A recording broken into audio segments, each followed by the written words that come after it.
All right, Cameron, Agent Wilson, what did you do today? Okay, so you made that video. You woke up this morning. You made the video for this morning. The very first thing you did today was you wrote down your dreams from last night, and then you sent those into your email. Well, you sent those into your dream journal. So make sure to print those out at some point for later on in life. Also, I made that video this morning. Then you made breakfast. Well, took a shower and made breakfast at the same time.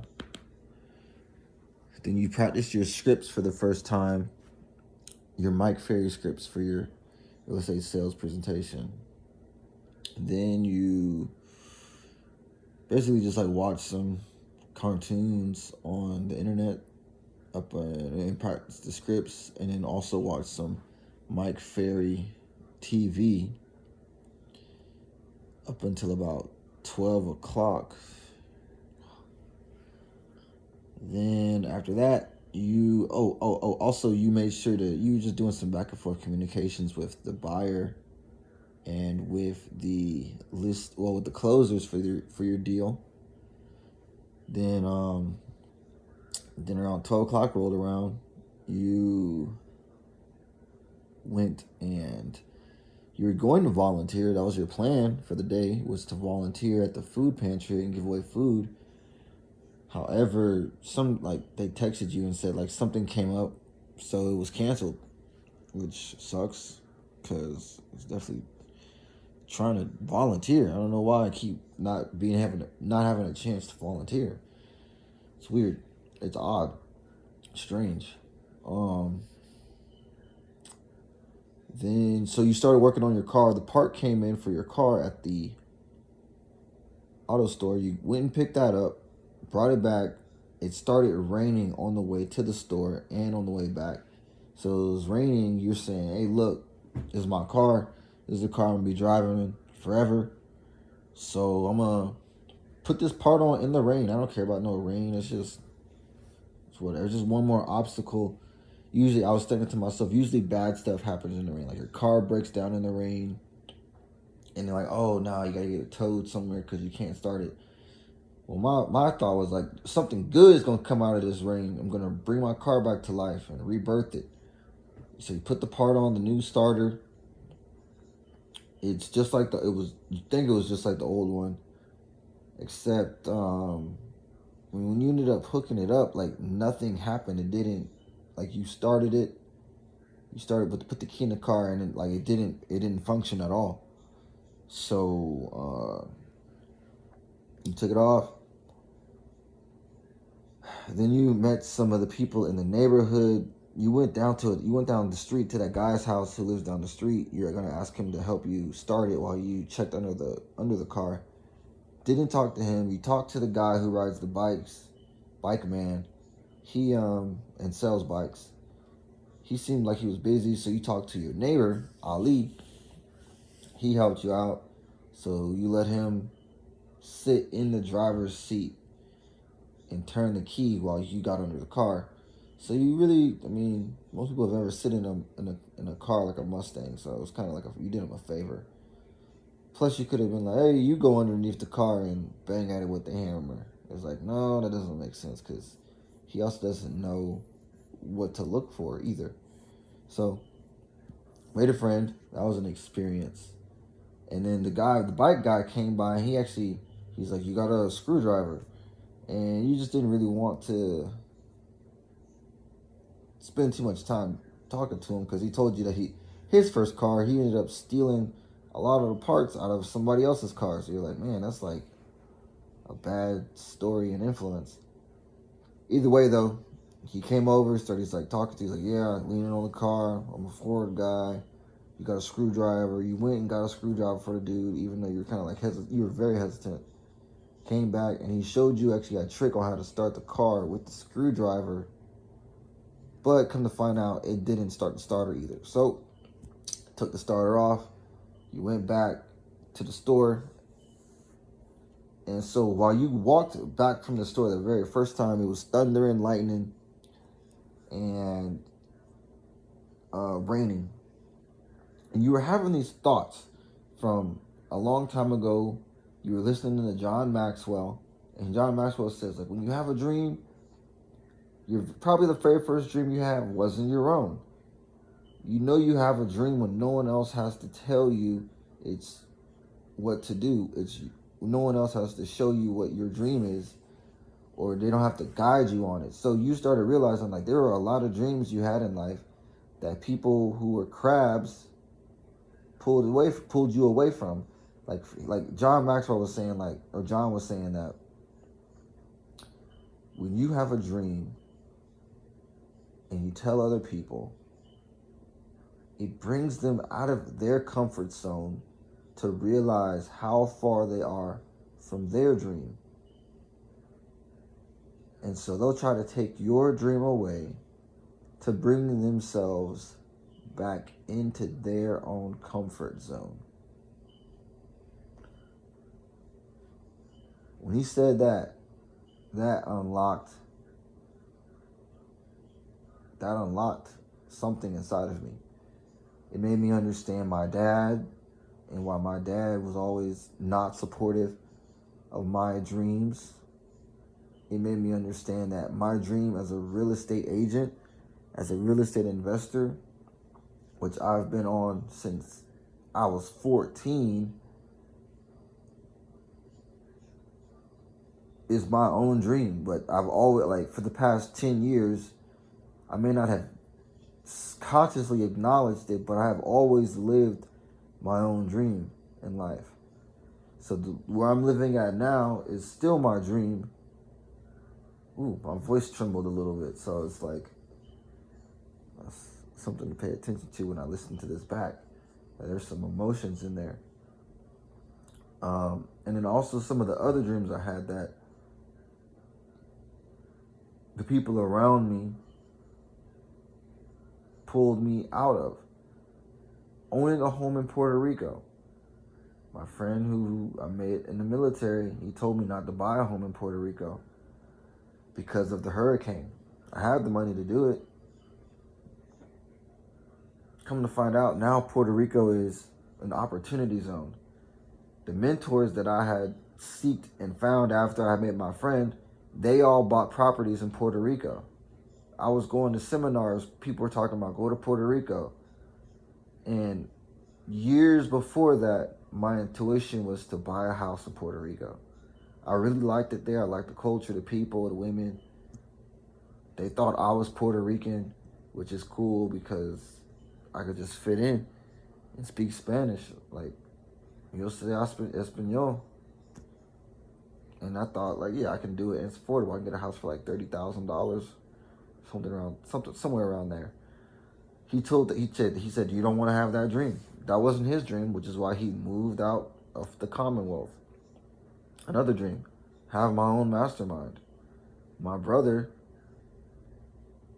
deterred me from that dream in the midst of me doing and working that dream. So he tore that dream. It was kind of like getting to the midway point, and I let him tear that down all the way to nothing.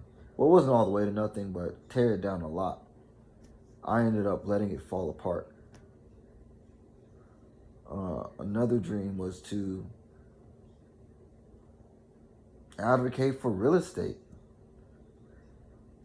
And in some ways, I'm deciding whether or not to gather these 10,000 books from my special library and then begin advocating, because I know that those 10,000 books, regardless of whatever the content is, for me to have 10,000 titles in my mind that I know I can reference is not something, it's an outlier, Malcolm Gladwell. And once I'm able to do that, the foundation, that's a foundational aspect of my mentality and my intellect. And that intellect will put me in touch with the emotional aspect of so many people, because why? Because there are so many different scenarios and situations that affect me emotionally, where I should get angry, or I should get sad, or excited, or afraid, or happy, or powerful, or glad. I'll be able to recognize those situations almost before it happens with people I encounter. I'll be able to recognize when they're almost about to get mad because of the different factors and the context of the situation. Because I'll have so much content, I'll be able to recognize context in others. And this is where the thinking becomes the feeling. So there's that dream. I had that realization that like these were dreams that were deterred. Well, the book dream wasn't, but the other dreams were. And to just keep steady on getting that dream and fulfilling it. Like I said, I've consciously realized that the dreams I had 10 years ago, I'm now living today. It may be another 10 years. However, that it happened. It happened. And I'm aware that it happened. Like, it definitely happened. And I could do it again and again and again. And throughout my life, I will do it. All the obstacles that people tell you are out there, Cameron, in the world, they don't exist. Like, they do not exist for you. Whatever obstacle it is not real. You had another thought. What were people doing in their homes before television, before radio? How did people operate in communities before they had a programming that was directed into their homes? What were they doing?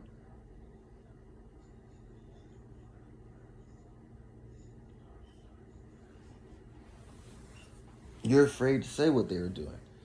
You know. When you become stronger, you'll say what they were doing. Because, I mean, you have so many intuitions. However,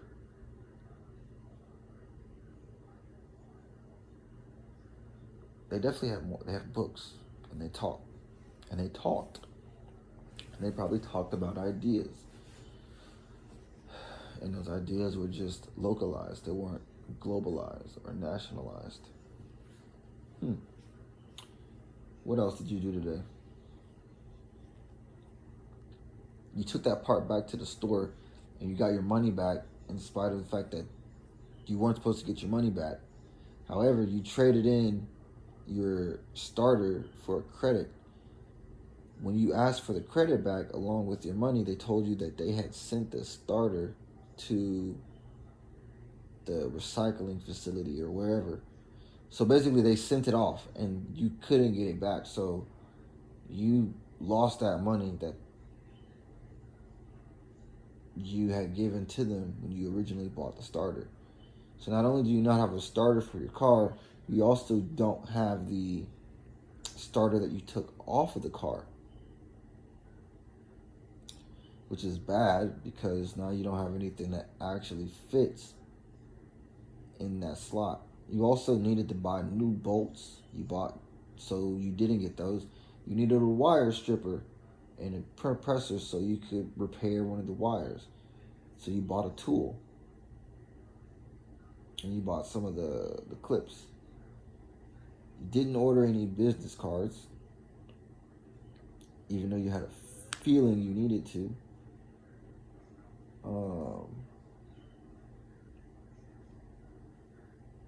Should still order them. I will tomorrow. What else did you do? After you took that part back, you came back home.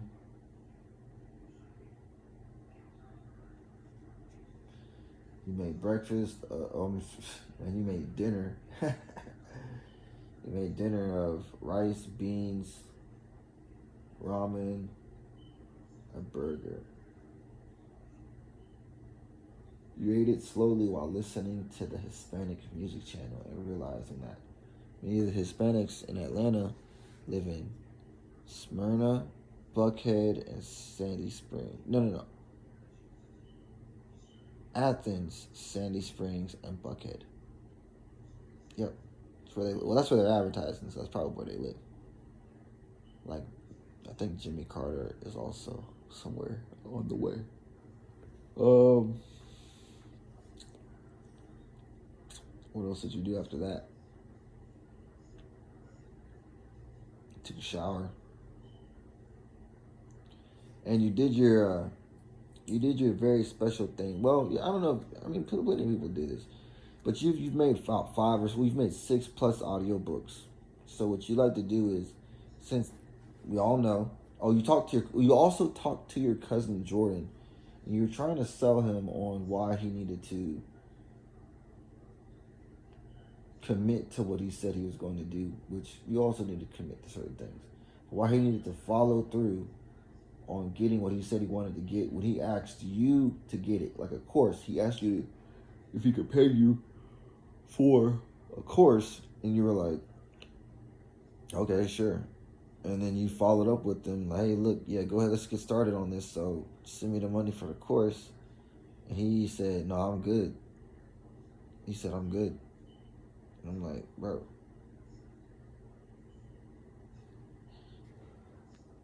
if you were making a mistake, would you want me to tell you something? Something that you would regret?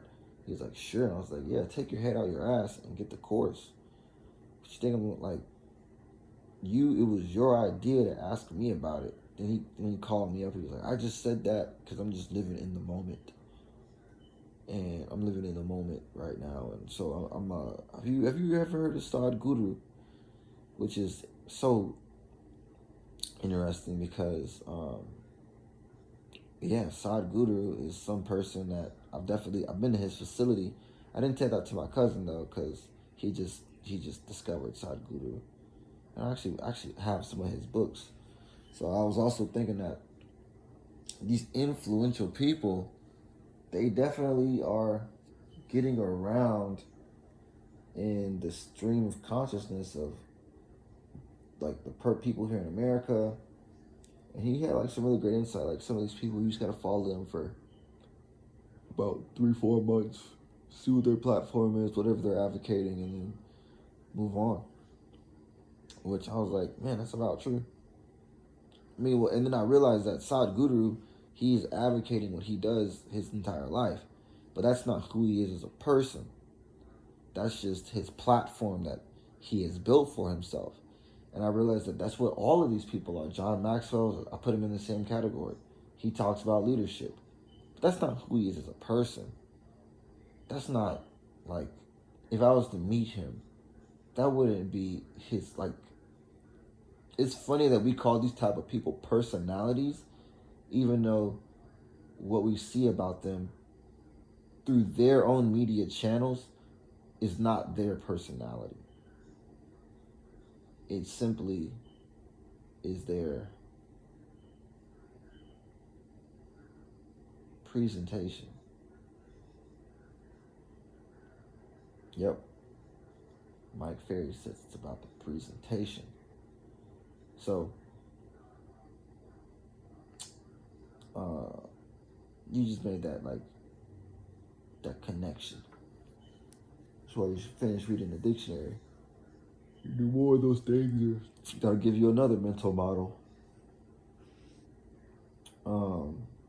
So, yeah, I talked with my cousin about Sadhguru and how he's just in the moment now doing his meditation, so he can be, he can be more neutral and meditative. So he didn't get the course, even though it was like, it's his idea. So, but I was definitely selling him on it because I was getting a lot of confirmation. He's like, yeah, if I was gonna make a mistake, tell me about it. He's like, oh yeah, like, can I say something? I learned a really good one. Can I say something without offending you? And then people's like, yeah. Then you go ahead and say how their offensiveness is making you feel. Because I'm offended, so I'm gonna tell you that. I'm gonna tell you where now. Like I'm gonna get you offended because I'm offended by what you've just done. So you told him that, like, man, take your head out your ass, because like right now you're offending me to even bring up this idea and then back out on it. And he's talking about, oh, I'm good. He's like, this is all your idea anyways. So that type of shit. So, but anyway, after that, yep, came back to the house, and you started putting on your audiobook recordings of a couple of psychological stuff, and pretty much like the same thing people have been doing since recorded audio. You've just played it on repeat and you put it on loop. So one of the things I think I've innovated on is that they say you are the culmination of the 5 people you spend the most time around.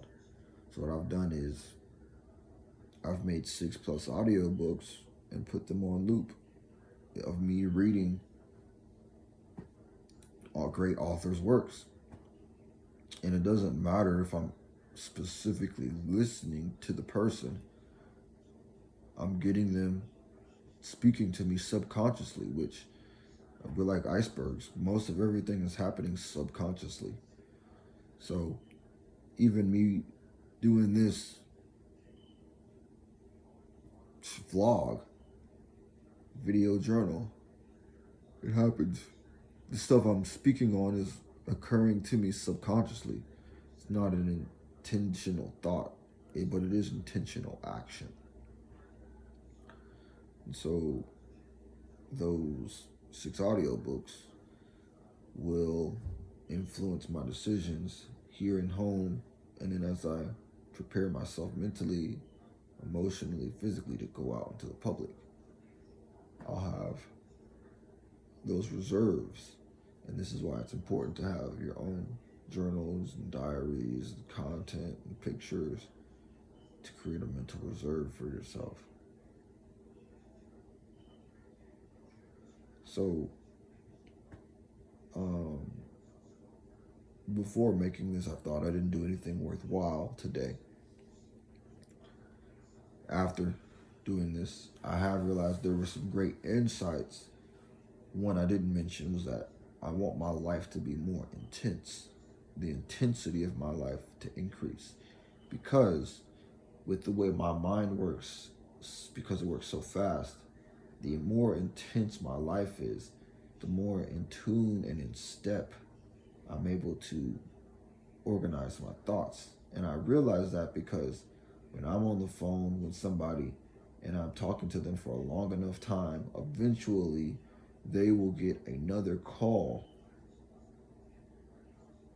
and then they'll have a real reason, not just an excuse, to not be on the phone with me. So that means that the time that we have spent together, we have been present fully the entire time until the next moment. So as my life becomes more intense, it becomes more meditative, more moment to moment to moment. And in that way, time does move faster, or rather, I move quicker, I accelerate more towards my goals and objectives. So for me to take the intensity up in life will move me closer to my goals and objectives. So I believe. I don't know that to be the case. Unless I look into my history at when I was working out, when I had 4 workout buddies. We all worked out, and I was able to gain not just personal records, but also muscle mass because I was eating more food more intensely every meal.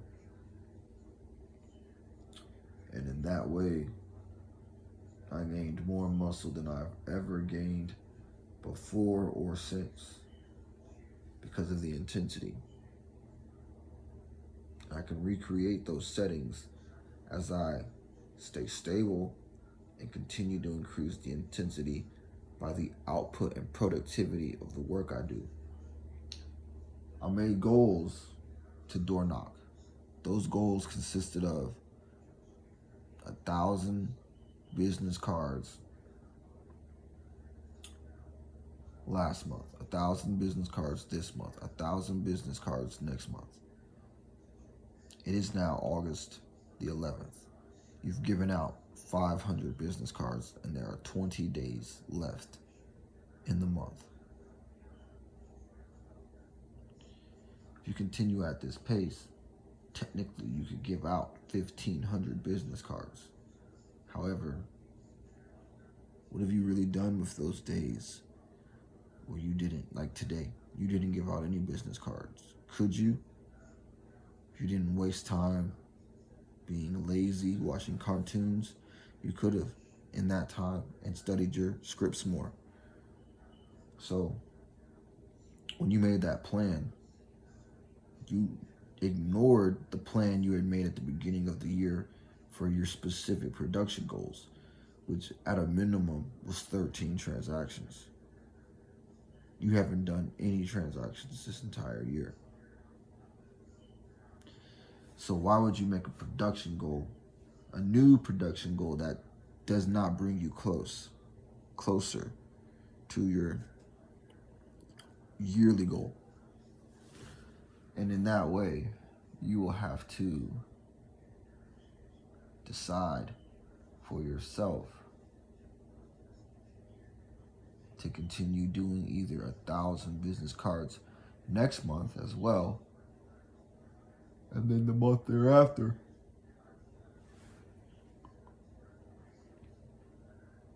whether or not you want to do 1,500 a month, 2,000 a month, 3,000 a month, 4,000 a month, and ask yourself, what are you really doing with your time? What is getting you the most results? What will get you the most in which, as right now, you haven't mentioned anything that is specifically monetary that you desire other than your car being in drivable condition. And that doesn't take anywhere near the amount of money you would create by getting to your goal, your business plan that you set at the beginning of the year. Mike Ferry, you were listening to him, he said something that was profound. He said, people want to ask me all the time how many coaching clients I have. It doesn't matter. What they're doing is they're competing with me. I'm not competing with them. I'm competing with my business plan. Compete with your business plan.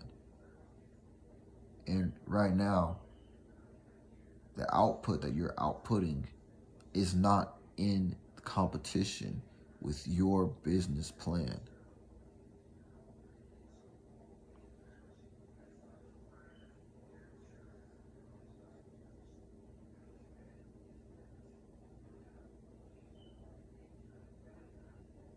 I mentioned a lot of mentors in this video. Compete with your business plan. You want life to be meditative? Increase the intensity. Bring others with you on the journey.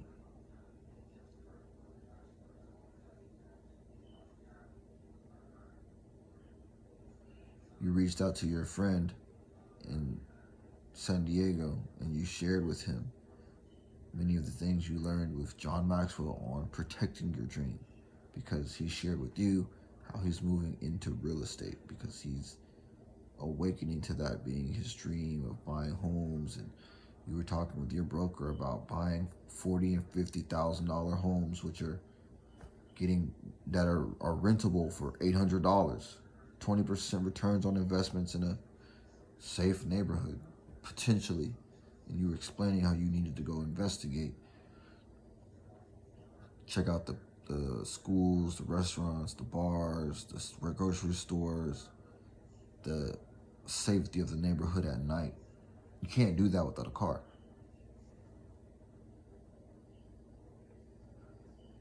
So there are many good intentions you had today. The only actions you took were towards working on the car and practicing your scripts.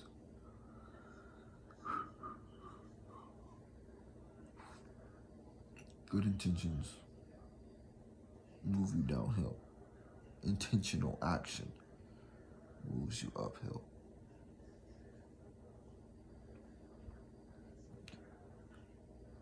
You know your goal for this year, your business plan. Compete with your business plan, not anybody else. Farewell.